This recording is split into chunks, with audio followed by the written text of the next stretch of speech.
sino el hombre adapta su medio, ¿no? A ver, rápidamente, para cerrar.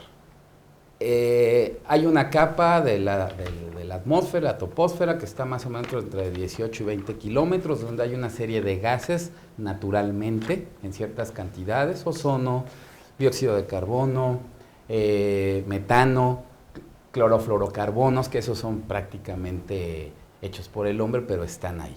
Entonces el sol, la radiación solar llega a la Tierra y la rebota. Y la capa que se tiene ahí hace que salga y mantenga una temperatura que más o menos dicen los que saben, incrementa en 14 grados normalmente, y que nos permite tener este clima que tenemos aproximadamente.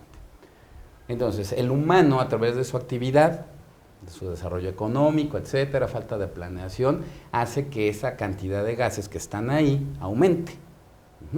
Hace que la irradiación sea menor, o sea, salga menos, y calienta en medio grado, 1 grado, y por eso tenemos algunos eventos naturales, huracanes, que duran más, que son más fuertes, nevadas más prolongadas. En Estados Unidos acaban de pasar, de acuerdo a esto, las nevadas más fuertes en los últimos 100 años, por ejemplo. Entonces sí se provocan estos cambios que se han avanzado un poco. Y, como decía el ingeniero, derivado de falta de políticas públicas, hace que estos eventos naturales se vuelvan catastróficos, por ejemplo. ¿Qué hubiera pasado si en Guerrero, tocando el punto, se hubiera construido la famosa presa La Parota? Conociendo un poco de ese tema, de ese proyecto en sí, no hubiera evitado la totalidad de la fatalidad que pasó. Pero esa presa, además de llevar agua, lo que ustedes gustan y manden, hubiera frenado sí un poco, ¿sí? Porque la idea era que contuviera las avenidas que tenía el río que pasa por ahí, y entonces no hubiera llegado tanta agua a las zonas, independientemente de que se malautorizaron, hubo estudio de impacto ambiental, efectivamente, ¿sí? Se construyeron casas en una zona inundable, punto. Pero derivado de que no está la presa, falta de política pública, de populismo, de muchas cosas, bueno, se llega a ese nivel de catastrofismo, ¿vale? Entonces, sí es muy importante tener en cuenta cuál es el efecto biológico, ecosistémico, de lo que pasa con el cambio climático, pero definitivamente sí sigue aumentado por estas actividades. Falta de planeación, y bueno, si ahora nos vamos con la política que pretende este gobierno, que ojalá y se consiga, porque bueno, yo soy apartidista pero no apolítico. ¿Qué dice la política pública de hoy en día de este gobierno? Crecimiento económico con sustentabilidad. Bueno, pues es en pro de llevarle a la gente el mayor beneficio posible económico, porque finalmente eso está, y de alguna manera va a permear hacia los eventos que se vuelvan menos catastróficos. Entonces, finalmente, hay dos maneras de verlo. El cambio climático, que puede afectar a los eventos, al entorno natural, ¿sí? Y el cambio climático que afecta a la actividad económica por falta de planeación, etcétera, etcétera. En la Tierra, en los elementos ecosistémicos, no, eso va a seguir y ha pasado, repito.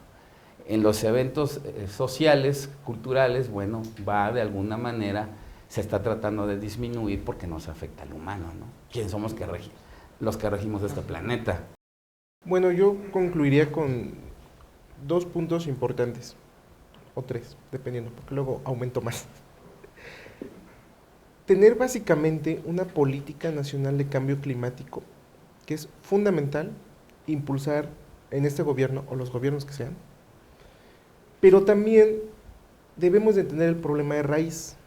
El problema de raíz, desde mi punto de vista, es que no hemos podido equilibrar las necesidades económicas de los seres humanos, es decir, las industrias, los desarrollos, los complejos, N cosas, con las necesidades ambientales.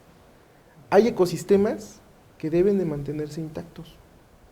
Hay otros que se pueden manejar responsablemente. Mientras no entendamos y no tengamos esa sensibilidad con el ambiente y con nuestro entorno, no podremos mejorar tanto en políticas públicas como en estudios ambientales y también como seres humanos. Al fin y al cabo, vivimos en el mismo planeta, o al menos que nos fuéramos a otro, ¿no? Pero básicamente es eso, cultura ambiental. Necesitamos un gran programa de cultura ambiental y de concientización para que las personas nos entiendan y se hagan partícipes de poder evitar los daños ambientales. Yo quisiera retomar solamente que la parte importante es que tenemos que cambiar esta concepción del antropocentrismo, ¿no? Y debemos de preocuparnos tanto a nivel individual como a nivel gobierno, a nivel país, de ser más eficientes en lo que consumimos. Si nosotros simplemente caminamos en vez de utilizar el vehículo, bueno, pues emitimos menos contaminantes a la atmósfera. Si consumimos menos, somos más eficientes. Al consumir el agua, pues nos va a durar más. Si manejamos nuestros residuos, bueno, pues vamos a acabarnos los espacios para depositar residuos, pues nos van a durar más tiempo, ¿no? Entonces, creo que ese es el mensaje que deberíamos de dar a la sociedad, ¿no? Por un lado. Por otro, en esta mención que decía que tenemos que cambiar el contexto, no sé si recuerdan ustedes al científico Carl Sagan, de la Universidad de Cornell, con su famoso calendario cósmico, ¿no?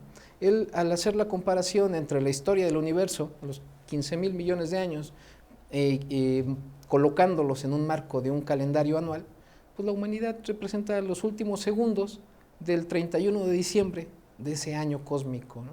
Entonces, ahí es donde tal vez el humano ha jugado a ser ese Dios y se ha olvidado precisamente de que vive en un ecosistema en armonía con las especies que le dan de comer.